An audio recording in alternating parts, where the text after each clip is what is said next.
pushed record. Okay, we're gonna try to pick up where we left off. I thought it was right around self-defense. So if I went back a slide or two, oh well. I just want to make sure I cover from this point. Okay, we did talk a little bit about self-defense. Person who acts in self-defense lacks the requisite mens rea for the commission of a crime. Okay, based on the recognition that a person has an inherent right to protect themselves or others, and that to reasonably defend oneself from an unlawful attack is a natural response to threatening situations. You're walking,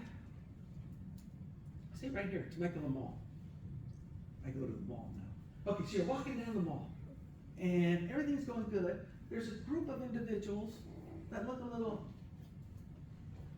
shady. So you go to the other side, because you just don't even want to come near them. And then they shift over in unison. And you think, oh boy, something's not right here. You continue to walk, they confront you. How much money do you have? It's none of your business. Give us your money. It's always us, not giving me, it's always us. Okay? So give us your money. You tell them no. Somebody approaches you, grabs you by the collar, by the shirt. Can you defend yourself? Yes. Absolutely. Absolutely. And I encourage every one of you to take some type of self-defense training. To not do so, and especially in this environment, not a good idea. Jiu-jitsu? We say, well, what would you recommend? Jiu-jitsu is awesome. We started training jiu-jitsu back in the mid-80s. Then we switched over to Krav Maga. Krav Maga is vicious. It's about as real life as you can get in training. Know something. Something's better than nothing. We were talking about OC pepper spray the other day, right? Yeah, OC pepper spray, lady? Yeah. Now you want to use OC pepper spray. Use something, defend, put up some type of resistance.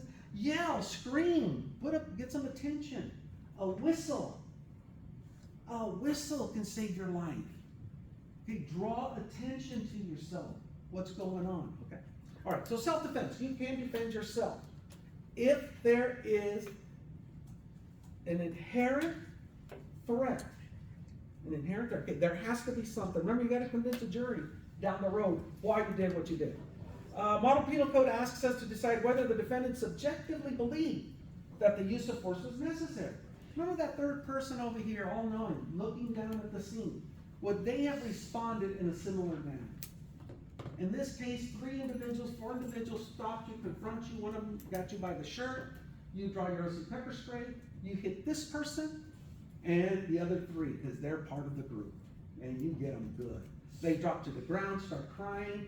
You're screaming bloody murder. Finally, the security shows up. Put the restraints on these individuals. Is that arguably a self-defense action? What do you think? Yes. Absolutely, right? Even though the other 3 hadn't even done anything yet. They were working in concert. Okay? And you fear for your safety, not only from the person that had you, but you thought once this one was disabled, the other 3 would take his place, or her place. Okay? So yeah, that person up there, the all-knowing, would agree. You should have done something. Reasonable person required mandates, okay. That the accused have behaved as a reasonable person would under similar circumstances. Apparent danger exists when the conduct or activity of an attacker makes the threat of danger not only obvious, but that key word down there, imminent, unavoidable. The risk is real. It's going to happen unless you take action. So you sprayed the first guy, which was great, but the other 3 also posed a risk because you believed they would take this attacker's place. So the threat was obvious and imminent. You acted in self-defense, and my opinion again, and that's all it is, no jury would convict you for spraying the heck out of these guys. Let's add a little to it. One of the 3 in the back, how did you? One of the three in the back was allergic, had respiratory issues, keels over, starts puking, violently ill, rushed to the hospital, and dies. Yeah. Things just got real serious. Your argument still stands. Right? You have no way of knowing that would be the outcome. That wasn't your intent. Remember the mens rea? That wasn't your intent.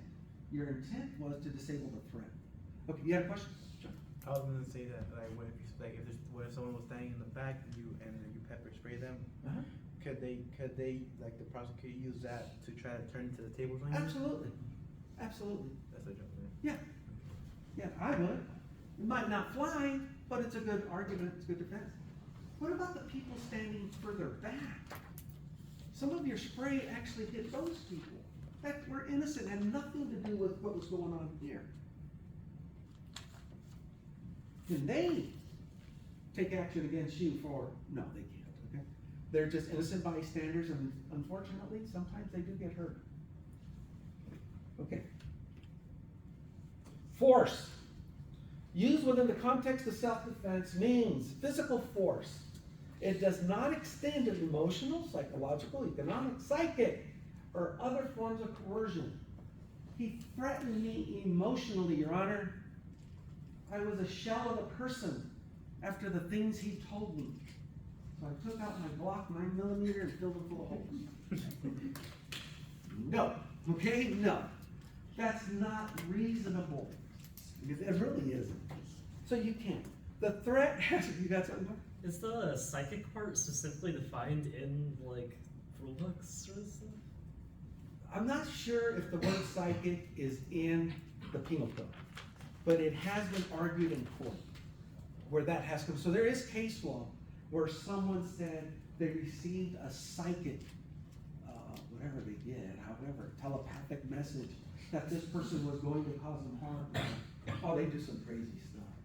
So I had to take action to defend myself. Self-defense again. No, it doesn't work. Okay, my husband, my wife, my spouse, my significant other. I picked up an aura from this chakra. Right, the chakra. That this person was going to cause them harm. So I got a knife out of the kitchen and stabbed him 32 times before he could take action. It was only reasonable. No, no. Force has to be countered with equal force and then slightly a little bit more. So that way you can get the upper hand. And once you get that upper hand, you've eliminated that threat, you stop. Can't say that enough. You stop. You don't continue with whatever actions you're using. The amount of force used by those who seek to defend themselves from unlawful attack must be proportionate to the amount of force or the perceived degree of threat that they're seeking to defend themselves against. It's kind of what I just said. Somebody brings a knife to the fight, yeah, you could take out a gun. The threat, 25 feet away, and they have a knife. They're waving the knife. I'm going to kill you, I'm going to kill you. And you're saying, what? I'm going to kill you. Oh, okay. Boom, boom, boom. And you're shooting them from 25 feet away. Nah. That won't fly? Not going to fly. Not going to fly. Remember that reasonable person. Now we're standing 3 feet apart, which I never let anybody get that damn close. Let's make it 5 feet, 6 feet apart. They pull out a knife. I'm going to cut you. So you take out your knife. I'll defend myself. Equal force. That's not a good move. How much training have you done with that knife? Probably not much. Okay. A side-handle baton is awesome if you train with it. How many of you have trained with side-handle batons? Maybe a little bit. Now, a side-handle baton is a great self-defense weapon, but you have to train. Well, you have a question? I mean, are police officers allowed to use that kind of force though? The perpetrator is 25 feet away. Depends. It always is going to depend. But in this circumstance, the way I laid it out, 25 feet apart, and the perpetrator has a knife, and I'm the officer, and I'm 20, no way. That's not justified. And that's that Garner case, Tennessee versus Garner, the 15-year-old kid, if you haven't read it yet. I talk about it a little bit in some of the assignments, and this isn't one or two, but it also is part of a midterm in another class. The officer not only shot the kid that was more than 25 feet apart, the kid didn't have a weapon, and he was fleeing. Shot him in the back and killed him, 15-year-old. Tennessee versus Garner. The officer was taken to court, found not guilty. Under the law, it's called the fleeing felon rule. You can use lethal force to stop a fleeing felon. They've since rescinded that. Is that baloney? Yeah. To who? Yeah, my Siri. Oh, I see you saying something, but your lips weren't moving. She's nosy. She's what? She's nosy. Oh, she isn't. Okay, so there's no threat there to that officer. Why would you shoot somebody? And it was a property crime. That gives officers, law enforcement, a bad name. You don't do that. You know this kid. Get him later. It's not that big a deal. Now let's say that kid wasn't fleeing. He was in fact going towards the officers. And the officers telling him to stop. That's different. And the suspect doesn't. Keeps walking and approaching the officer. He reaches into his pocket, pulls out what the officer thought was a weapon. So now the officer shoots him at about, say, 7, 8 feet away. Is he justified in his shooting? Yes. Most likely, yeah. The kid turns out he's deaf. He was reaching for a cell phone so he can type in and see what the conversation was. What's the date? Wednesday, right? I'll have to call him back. So the kid's dead. Now, is the officer culpable for having shot and killed the suspect? Okay, given the circumstance where I laid him out, no. Can't you say it depends? Huh? Can't you say it depends? It always depends. But given this part of what I told you on the facts I gave you, the way I gave them to you, no.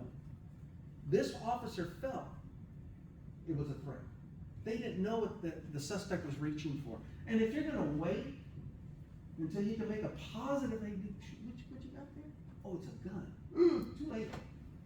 Okay, it happens this fast. We have use of force simulators on the Menifee campus. We could dial up a scenario just like the one I told you. Put you in the hot seat. I'll put you in a patrol car. Have you respond to the incident. Get out of the patrol car, encounter the suspect, have a conversation, and then you decide if you're going to use force or not. And if you do, what type of force? I'm trying to set up some training for you guys, for students. Anyway, an officer has split second to make that decision. He's got to live with it the rest of his or her life. It's not easy, guys. Probably the most difficult thing you'll do. Reasonable force is the degree of force that is appropriate and not excessive. That's important in a given situation. Not excessive. Also referred to as the minimum degree of force necessary to protect oneself, one's property, a third person's property, or the property of another in the face of a substantial, and it should say imminent, substantial imminent threat. Reasonable force. You encounter a threat. The threat challenges you. It's obvious you're of equal size. Body type, weight, everything's pretty equal. The person, the threat, is wearing flip-flops, shorts, tank top. Nowhere to conceal a weapon. Doesn't have anything in their hands. Starts off as an argument. Gets into pushing and shoving. Then it fights. Breaks up. Okay. For whatever reason, this happens all the time. It's just a fight. Either the suspect or yourself gets the upper hand. You stop. You walk away, then you cool down. Okay. Did we use reasonable force in that scenario? Most likely. There was a threat. You engaged in some kind of physical activity. It seemed to be mutual. Came to a conclusion, you walked away. Nobody got the upper hand. Nobody extended the amount of force used. Big deal. We call that a little fight. Happens all the time. Okay? Happens all the time. Is it a crime? Again, now it depends on what led up to the confrontation. But these things happen all the time. As an officer, if you're gonna come into this type of situation, you need to be careful. As a civilian approaching a situation where two people are combating, you need to be real careful. In a controlled setting, detention or corrections, two people are fighting, just wait. Never in a hurry to break them up. Let them get tired. I've actually had inmates look over their shoulder, aren't you gonna break us up? Not yet. Keep going. Let them wear themselves out, get out of their system.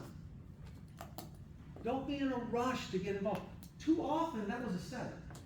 They're trying to lure an officer in, and that's how one of my buddies got stabbed. He didn't die, but he did get stabbed. He responded, he thought it was a fight. It was a setup to get any officer to come into the brawl. One of them took out a shank, got him good too, punctured him. Okay? It was a setup. So reasonable force, only the amount needed to overcome that force. Yeah. Do you know about what happened with Rodney King, the riots in '92? I was there. You were there? Yeah, on the outside, on the perimeter. Oh, okay. Yeah. They called in a bunch of emergency response. They said if they flew with reasonable force, what do you think that was reasonable force? I wasn't there. I only saw the videos. I never got to interview the officers, but that's one of the biggest piece of crap cases I've ever seen. It was wrong. You know, that's not, and that's just my opinion. How do you justify that? Yeah, that's wrong. And it led to all Which kinds one of was rioting. Huh? Which one was that? Rodney King? Yeah. Yeah, Rodney King. What was it like? What happened? Oh, Rodney King was a known problem. He was under the influence of either alcohol or narcotics, encountered some officers, he fled, they caught him. Remember, the officer's adrenaline's pumped up, right? So they finally get him, he's talking shit, and so the officers overreacted. Rodney King, more resistance, fighting back. And it got ugly. The officers used their batons and beat the crap out of him. They put him in cuffs and Was he in cuffs too? he was in And cuffs. somebody sitting there, one of the first films from a private citizen with a phone. That was one of the first footages ever. Then was the other one, Floyd? Yeah. Oh, you never, this is a red area from here above. You never strike in this area. It's too sensitive. That officer with a knee to the throat, and his partners were right there, and they didn't have enough sense to pull him off. That was another stupid one, but no, that wasn't justified. Okay, so deadly force, the highest degree of force considered reasonable only when used to counter immediate threat or of death or great bodily harm. Deadly force cannot be used against non-deadly force, and once danger has been averted, the use of force must cease. Deadly force. And you can only use it to stop another act of deadly force. So if you're going to shoot a suspect, they have to pose a threat, an imminent threat to your life. Is this a weapon? No, it's a pencil. It's a pencil. But the right person can kill you with this. So don't ever think, oh, this is non-lethal. It's just a pen. Right to the temple, through the ear, and the eyeball. Yeah, this will cause some serious damage. A pair of glasses. All these things I'm telling you about are controlled in a prison setting for that very reason. A pair of glasses. I could fashion so many types of weapons out of this. From slashing to stabbing. Serious stuff. The weapon I was stabbed with was a tweezer. A tweezer and a comb. And it caused serious damage. Okay, so when you're looking at the word non-lethal, Are they still saying that? No. Non-deadly, okay, same thing. The publisher wrote this, not me. I don't ever use that word, non-lethal, there's no such thing. Otherwise, this would be considered non-lethal. The right terminology is less than lethal. Because in its state, the way it sits, it shouldn't cause serious injury. Yeah. Is there like a weight class of guy where they start to become deadly with unarmed like attacks? No. No, shoot, the bigger the guy, usually the gentler they are. I'm just wondering if it's like the guy's like 6'5" with like tons of muscle, if that's ever like rational to like pull out a knife or something. Uh-huh. Like, I don't know. There, you see that, or their hands are registered as weapons. Okay. It's more Hollywood again. It's not real. My experience, the guys that cause the most problems, Hispanics, about 150, 160 pounds, 5'8" to 5'10". The deadliest, most violent little shits I ever came across. Yeah. These were big black guys, right? 6'5", 300 pounds, solid muscle, always on the weight pile. Gentlest guys I ever ran across. None of them ever threatened me. We used to have weight piles where these guys would go and lift weights all day. Society said we were creating monsters and then releasing them back to the community. So full of baloney. Those guys only want to lift weights all day. They don't want to cause anyone trouble. It's the other guys that ain't lifting weights that are causing the trouble. They're just standing on the Yeah, tables. but we had to remove all the weights. We did it in the middle of the night. Otherwise, we would have had riots.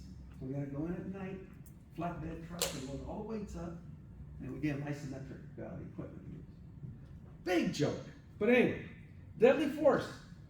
Don't ever think of anything as non-deadly, like they're saying here. Think of it as less than lethal. Okay, less than lethal. It will help you. The claim of self-defense, usually unavailable to those who precipitate or incite an attack on themselves. So what we're talking about here is that instigator, that person that loves to start the fight, and then usually backs up and lets his friends take the beating. Yeah, I know these guys. So let's say this is the instigator. I'm starting the trouble because I don't like this guy. And so he finally gets up, retaliates, and we start a fight. Maybe I get the upper hand. We both get charged with a crime. And I said, no, I'm sure it's self-defense. He hit me first. Nah, not really. Not really. You always got to get to the bottom of it. Who started it? Who lost the fight? Doesn't really matter. You're both guilty. You're mutually involved. The retreat rule requires that a person being attacked retreat in order to avoid the necessity of using force against the attacker if retreat can be accomplished with complete safety. That's the caveat. Complete safety. You got your back to a cliff, and there's a guy here, or gal, or a significant other, or whatever, and they're threatening to kill you. They got a little knife in their hand. Maybe you got a little knife in your hand. Maybe you got a little gun in your pocket. But you gotta retreat, because there are only 5 or 6. Where the hell are you gonna go? Right? No. Has to be safe to retreat, do so. And absolutely, if you have an opportunity to retreat and avoid it, de-escalate it, do that. Okay, do that. This person wants to cause me harm. She has a knife. She's got a knife, she wants to stab me. I'm over here. I'm a little bit bigger than she is. And I said, hold that thought. I'm gonna go out this door. I'll talk to her from the other side of the door. Nobody gets hurt that way. Just because there's a threat doesn't mean engage the threat. Oh yeah, I'll get the upper hand, or draw a gun and shoot them. Don't do that. If you can retreat, de-escalate, and avoid it, that's the best of all worlds. Stand your ground. Permits the use of deadly force to repel life or limb threatening force in public spaces with no duty to retreat. Requires a reasonable belief that the use of force is needed to repel the threat to life or limb. You're in a public place. You have no choice. The threat is imminent. It's in your face. You do have the right to defend yourself, even if you have to use lethal force. Even if that lethal force are your fists, because they're registered, all right? These are, wasn't there a movie about that? Usually it's one of those, what the hell they call those cheap ass black and white kung fu movies, right? Yeah, lethal force. Doesn't happen in real life. Okay? Requires a reasonable belief that the force is needed to repel, to stop that threat. Perfect self-defense. Let's see what this one is. In light of the circumstances, the defendant reasonably believed it to be necessary to kill the descendant to avert imminent death or great bodily harm, and that the defendant was neither the initial aggressor or responsible for provoking the confrontation. The defendant must not have been the initial aggressor. You can't be the instigator. You can't start a fight and then use lethal force to stop it and claim self-defense. Even if the other person had the means to use lethal force against you. Courts don't like that. And they can see through the BS. But if it's legitimate, and you are confronted in a situation where you believe your life or the life of others is in imminent danger, you can use lethal force. Just be careful. Defense of others. When another person is being victimized, you can stand in the shoes of the victim and can use whatever force the victim could use in that person's defense. That is the biggest crock. How do you know that person's ability? The person getting beat down has never been in a fight in their life. They were the instigator, they started the fight, they're now the loser. You walk into this situation, you're a trained fighter. Now you're supposed to know this person's ability to defend themselves. And then just use that amount of force? No. Best thing is separate them. Let the cops figure it out. Better yet, call the cops. Film it, record it. You start getting involved in these types of situations, a very litigious society, you will get sued for something. No matter what you do, actually. And even if you don't do anything, somebody's gonna say, well, you should have done something. How do you pronounce that word again? Which one? Litigious? Litigious. Yeah. Litigious, I think it is. Litigious. What does that mean? They sue everybody. Oh, whatever. Yeah. Sue happy. Everybody's suing everybody for anything. Because you can. Crazy.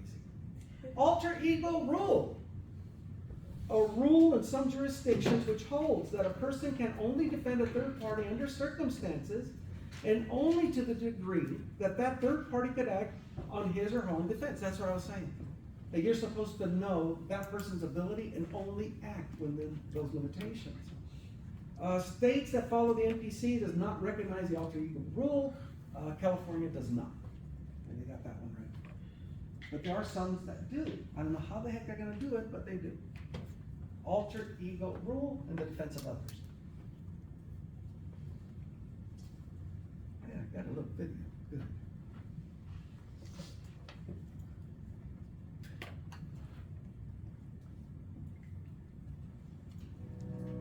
At ACE, we believe you can have both quality and Hi everyone, it's Yanis here, and in this video we will explore what is alter ego. If you want to look at the things from a different perspective, then creating a second personality might be a great idea. If this is your first time on this channel, then make sure you subscribe and hit the bell icon to get updates on my latest videos about time management and productivity. Alter ego is a second self created by the individual, usually to adopt different qualities and characteristics. As individuals, we have a set of beliefs, traits, and characteristics, and based on these things, we make decisions and take action in our life. But this can often limit ourselves, as there is another person inside of you that wants to do things differently. Let's say if you're generally shy and avoid taking action in your life, then you can create the alter ego that is the complete opposite. You can give your alter ego characteristics like confident, strong, risk seeker, action taker, or any other characteristic. And when you imagine that you are this other character, you will be able to act as if you are that person with those characteristics. Anyone can write down the list of characteristics, but the challenging part is to transition between your original self and your alternative self. And for that, you can use triggers that can get you in the mindset of your alter ego. This can be wearing a particular clothes or having a trigger sentence. Here are some of the benefits of having an alter ego. Having an alter ego can be very empowering. It can help you to step outside of your comfort zone. Having an alter ego can make your life more fun. If you're struggling to create your own alter ego, another strategy is to look at some of your role models and adopt their characteristics and traits. When you have to make a decision, you can look at it like this. What would my role model do in this situation? Would they try to avoid the problem or confront it? I hope that you enjoyed this video and I was able to give you a quick summary of what alter ego is and how you can I'm not sure that helped, but I tried. They allow a person to act in the defense of another if the actor reasonably believes that his or her intervention is immediately necessary to protect the third person. Some situations it's going to be obvious. For example, you come across a person straddling another one, they have the power of advantage, and they're just beaten down. The person on the ground is unconscious. The person on top of them is still beaten down. I mean, that one's pretty damn clear. You want to stop that. Or that other person may end up dead. Other than that, I mean, if the person on the ground is still squirming and resisting and trying to block themselves, call the cops. Step back, record. I wouldn't jump in that. Force may be used against others to prevent them from hurting themselves. Get this on suicide watches.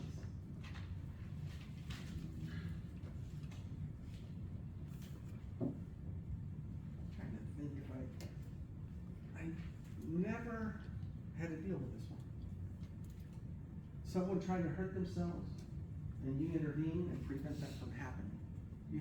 How does the equivalent force rule factor into this? Because if they're trying to exert deadly force upon themselves, Yeah. like, I assume that it's in the clear you to use deadly force against them.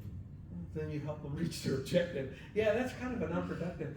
That's like you charge someone for attempted suicide, right? Well, you try to kill. They go 5150, right? And that's a real violation.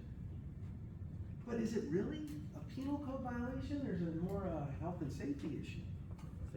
Mental incapacity, something along those lines. I've had to cut down successful suicides. Also ones where they slit their wrists and hangers, but I never came across one that was still alive. They were always dead.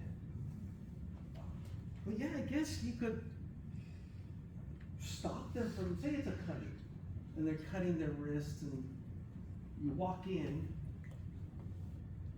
just subdue them. I don't know. I'm not going to shoot them. You know, I'm not. I'm not going to get out a knife and cut them up to stop them from cutting. Throw a blanket on them. Big wool blankets work great. Just throw a blanket on them and wrap them up with a belt. That, it does, it helps. Also, if they're on drugs, that works really good. We used to deal a lot with PCP. These people get so violent, it's ridiculous. They're like superhumans.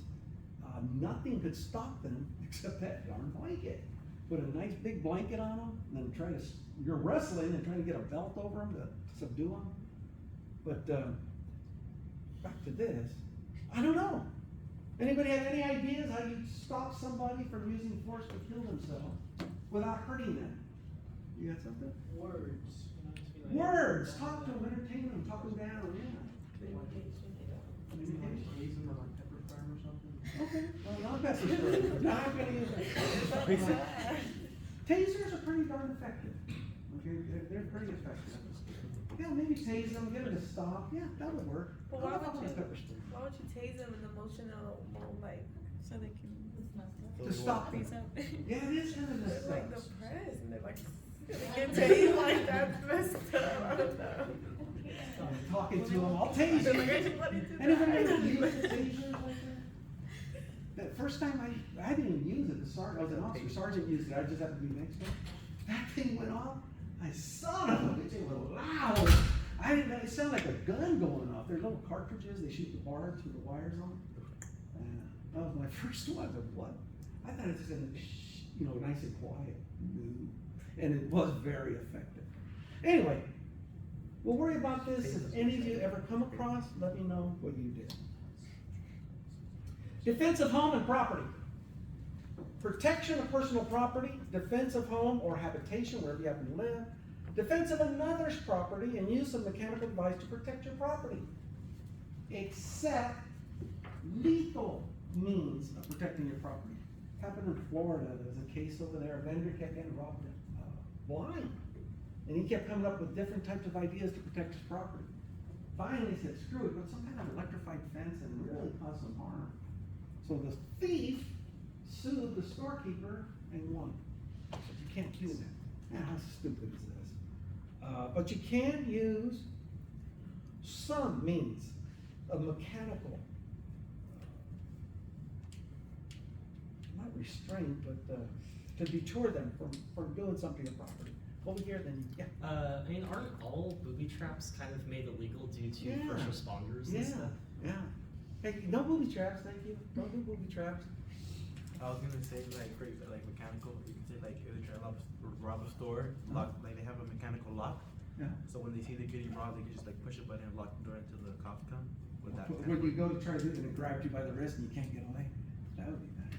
No. You can't do that either. Yeah. So is it legal if I put crocodiles around? Yes. Huh? Yes.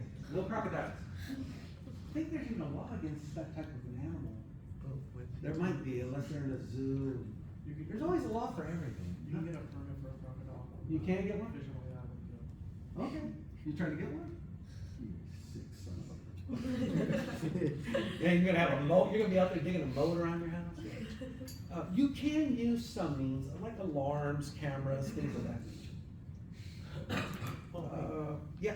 So if you have like he said crocodile, but if you have like a good amount of guard dogs that are trained to protect, and once someone hops the fence, and the warning is clear, Yeah. dogs and everything, and they just go and bite and attack and like he's severely hurt, can he sue you Yes, for the dogs? yes. Will he be most likely to win or it Probably depends? not. Okay. But yeah, I think it's used for anything. And again, I don't know of any cases I could tell you about where that happened. But yeah, you're liable. Anything that happens on your property, you're liable. I could sue you. If you invite me over to go watch a game, and it was raining, and I slipped and fall and I break my arm on your sidewalk, I could sue you. Absolutely. Yeah. And we'll talk about that. That's called a tort. You would be the tortfeasor because you violated your duty to provide a safe environment for your guests. It's that crazy. It really is. Prevention of human life outweighs protection of property in every case. The courts just don't think property should have that high of a value over human life. I hope you can understand that. The use of deadly force to protect property is not justified unless the perpetrator of the illegal act may intend to commit a violent act against another human being, and this only refers to civilians like us.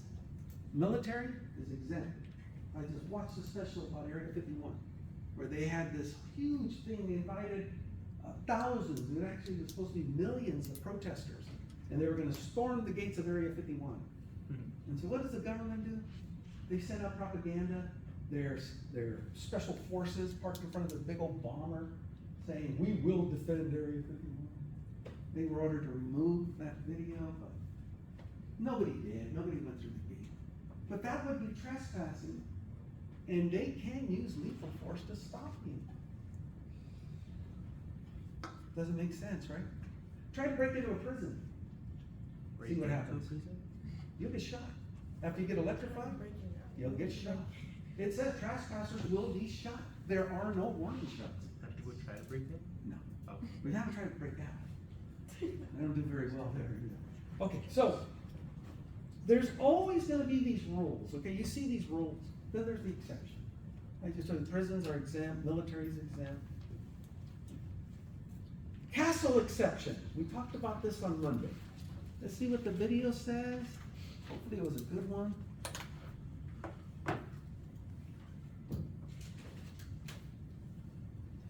As a criminal defense attorney, I get questions all the time about the castle doctrine and whether it applies here in California.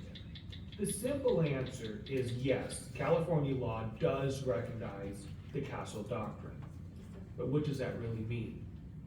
The term castle doctrine comes from the old maxim that a person's home is his castle, and therefore a person has special rights to use force, even deadly force, to defend against a home invader. In California, the castle doctrine can be understood as two basic principles.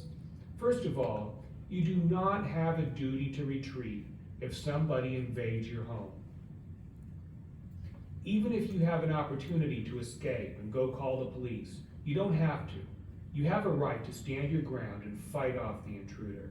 Second, if you use force against an intruder, there is a presumption that you did so because you reasonably believed it was necessary to protect yourself and your family. In effect, the castle doctrine makes it harder for the state to prosecute you when you use force against somebody who unlawfully enters your home. That said, the castle doctrine does not give people an absolute license to use any amount of force they wish against an intruder. The force still must be reasonable under the circumstances. And the use of force, especially deadly force, should always be done only when it's absolutely necessary. If you or a loved one has been charged with a crime involving self-defense or the defense of your home, we invite you to... Okay, now he just wants your business. But he did a good job explaining, especially in California. It's hard to find videos that are specific to California. I find them from all different states, countries, but I try to find the ones that make the most sense. You can protect your home. That's the takeaway. You can use lethal force. But remember, it still has to meet the rule for lethal force in that the resistance to you must be of the same nature. So if that person has a gun and you take out a gun to counter it, you're okay. But if they have no weapon, no apparent means to cause you harm, you can't just open fire because he walked into your living room. Okay, you can't. Not legally. Yeah. So let's say someone breaks into my house, I have a shotgun, and I see him like go around the corner, and I follow him, and I say, hey, like, get out of my house and all that. But he has nothing that I can't see. But then he starts charging me. Can I shoot him at that point? Like, or does it just depend on the situation? If I were in that situation, I would shoot him. Go ahead. I would. And I'll worry about it later. I do keep no, I don't. Let me clarify. This is gonna be a joke. A throwaway. Keep a throwaway gun. Just in case they don't have one, you can always put a planet on it. Don't do that, okay? Just act using your best senses possible. And if that person is trying to attack me and I have a shotgun, it's not gonna end well for that person. What kind of load are you gonna put in your shotgun? Is it only for home defense? 12 gauge. It's a 12 gauge. Don't put double out buck. That's a great shot. Probably. Yeah. There's different types of shot you can put, and that's why I load all my guns that way.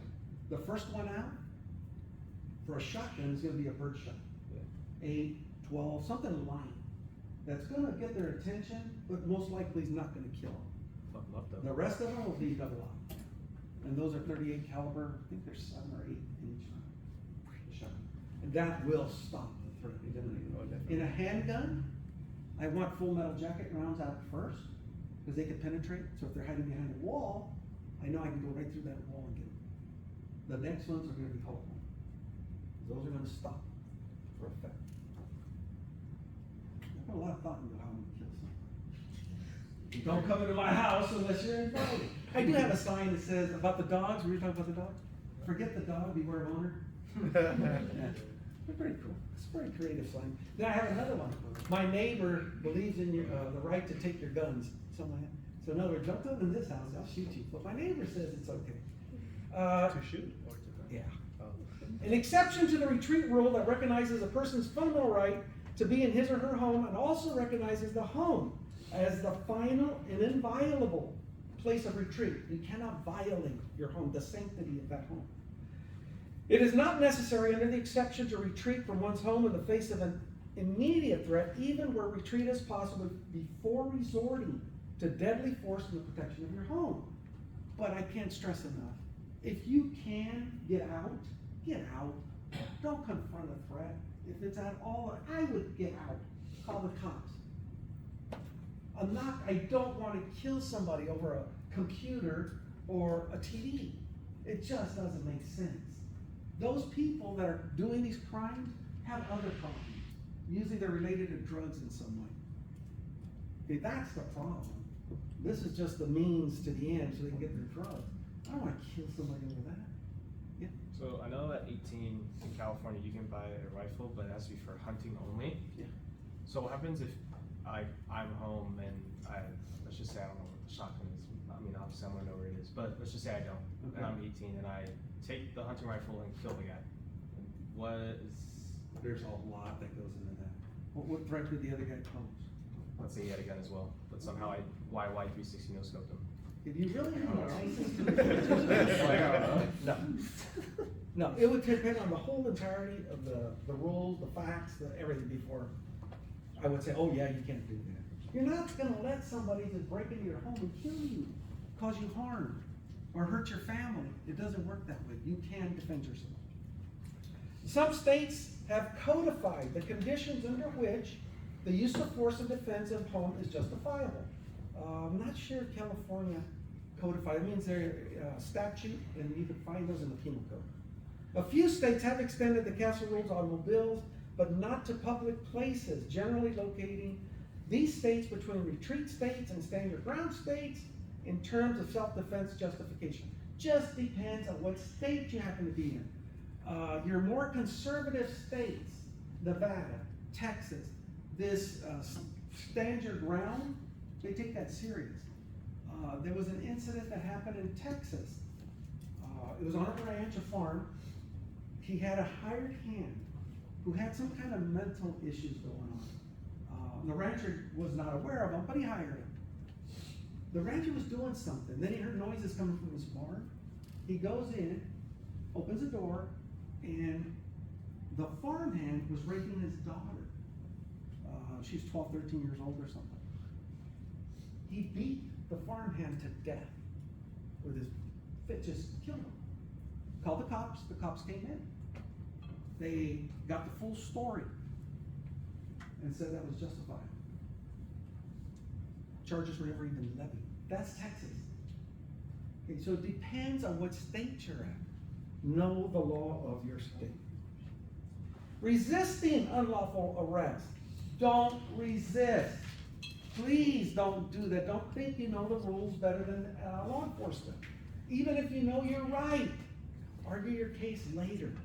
All jurisdictions have laws making it illegal for a person to resist an unlawful arrest.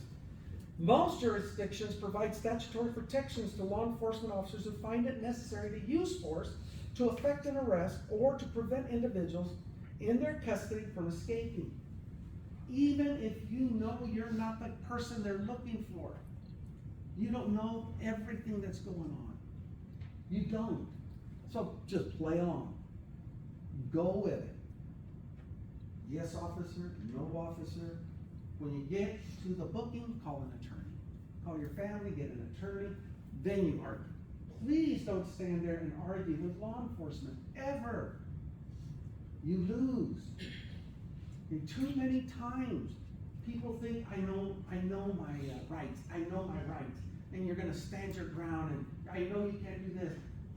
You're probably right. But in the course of that discussion, you're gonna get upset, the officer's gonna get upset. All that officer needs to cut him in. Do something. Usually, you make a mistake, you touch that officer, free me. They can do whatever they want now. You just committed an act of battery on a peace officer. Not cool. So you just went from being absolutely right to now you're facing serious criminal charges. Yeah. Let's say because a lot of parks have, they don't have no biking, like you can't bike, and this You park. talking about bicycles? Yes. Okay. Let's say the park, the people who work at the park called the cops already for kids biking there. Okay. And you go, but you're biking around, and then you get caught because the cops that are posted there think that you're one of the kids, Yeah. and they like put handcuffs on you. They put your hood, they throw you on the hood, and they search you. Yeah. And they put you in the squad car. Is that considered unlawful arrest? No. No. No, No. 'cause we'd probably be detaining him Yeah. anyway. Okay. Just make sure it's the right kid. Yeah, hopefully they released you and didn't charge anybody. Released me after like 30 minutes. Yeah, that's fine. But during the course of their duty, they thought you were, and they're entitled to that legally, yeah. They're entitled to make mistakes. They should be, nobody's perfect, and that was a mistake. But as long as they get it right down the road, okay.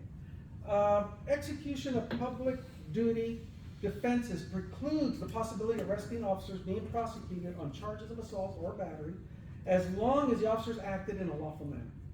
Lawful arrests include making the purpose of the arrest known to the person arrested if they can, and using a valid arrest warrant if they have one. An officer sometimes doesn't have time.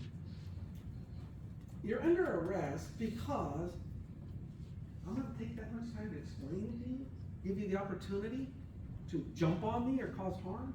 No. I know I have grounds, probable cause, I'm going to effect an arrest. Then I'm gonna tell you why I arrested you. Do I need to Mirandize this person? I arrested him. Yes. Yeah. No. Oh. No. Only in TV. The only time you're Mirandizing a suspect is if you're intending to question them about a crime, a specific crime. Then they need to know their rights. But otherwise, no. That's why you see the officer chasing somebody. Stop! You have the right to remain silent. Baloney! Or they just put restraints on them. They're out of breath. You have the right to remain silent. That's Hollywood. No.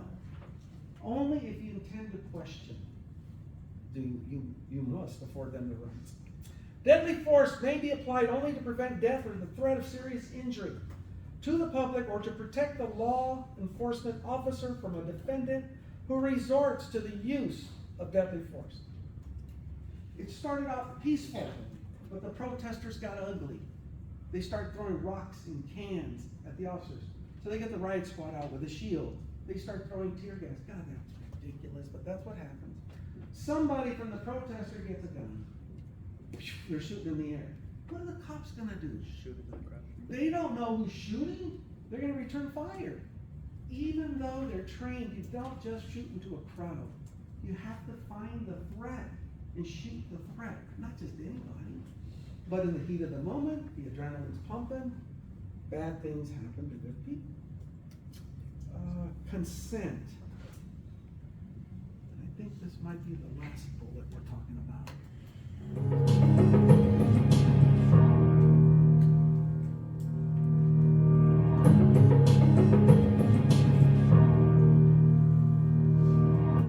The issue with consent and reasonable belief in consent is really something to do with education. The law says that someone can have a sexual relationship with another person provided the other person is consenting to that. Of course, there are age limits to that as well. But on the assumption that we're talking about two adults, provided one person clearly gives consent.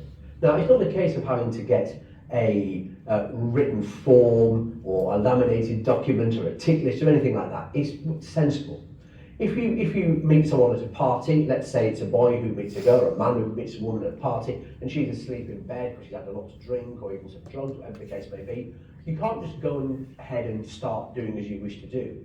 Even if she's your girlfriend or your partner, your wife, whatever the case may be, you have to have a reasonable belief that she is consenting. Well, what amounts to a reasonable belief? Well, what is in this case she? Because of course this can be a same-sex relationship. It doesn't need to be male-female, but we'll talk about male-female for this video.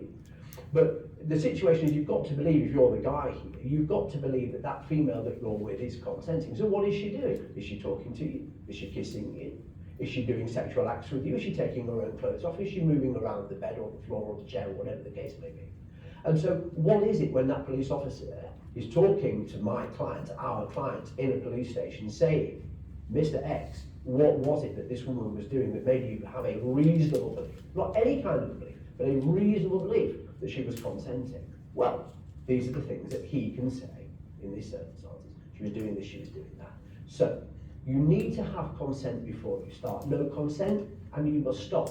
And the thing with consent is this: not only shouldn't you start without consent, but if that person withdraws consent partway through, even in sexual intercourse, if you are having sexual intercourse with that partner and she says stop, you stop. Now, it's a situation I try to compare this situation to people is this: that if you're driving a car even at 20 miles an hour and you press the brakes, you don't stop on sixpence. And if you're driving at 70 miles an hour, you certainly don't. So if I can give that analogy, despite the fact the girl, woman may say stop, you've got to stop, and you've got to stop quickly. Otherwise, you are no longer have consent, and in on a sexual intercourse situation, you are then raping that person. That's how serious that can be. So here they're applying the consent to a sexual relation, but it applies across the board to any kind of situation where consent is needed. A justification offered as a defense to a criminal charge claiming that the person suffering an injury either agreed to sustain the injury or accepted the possibility of injury before the activity was undertaken.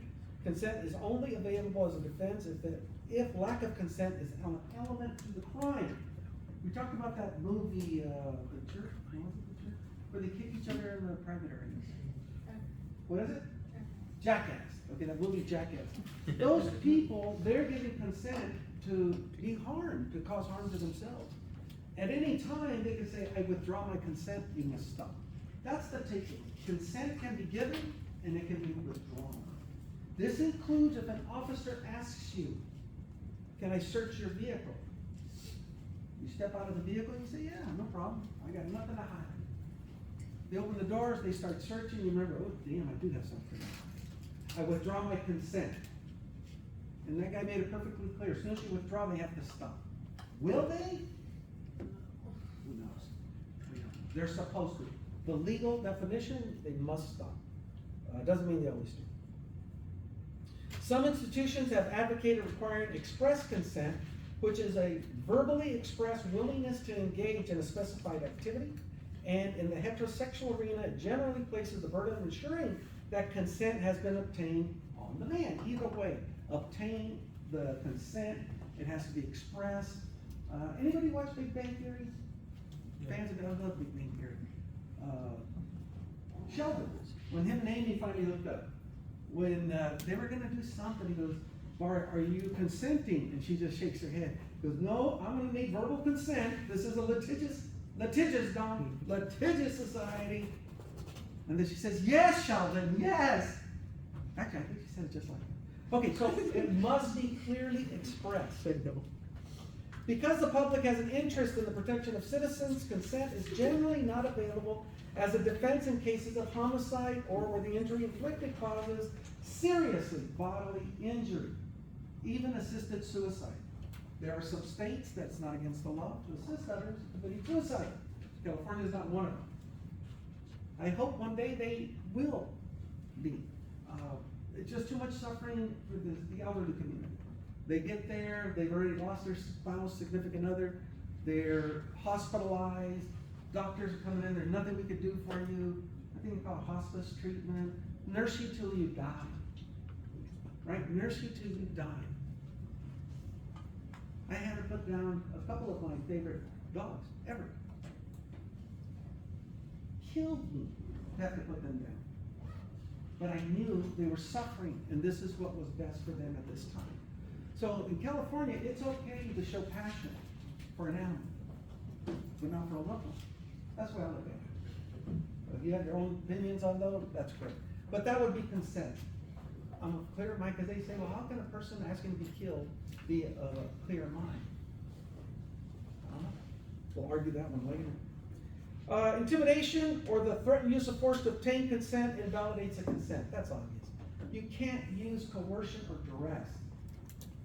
Let me into your house or I'll kill you. Yeah, come on in. And you argue, well, she let me in. She said I could. No. Okay, that's what they're talking about. Okay, that's it, guys. Have a good weekend. I'll see you on Monday. Take care. If you came in late, make sure I check you off as being here.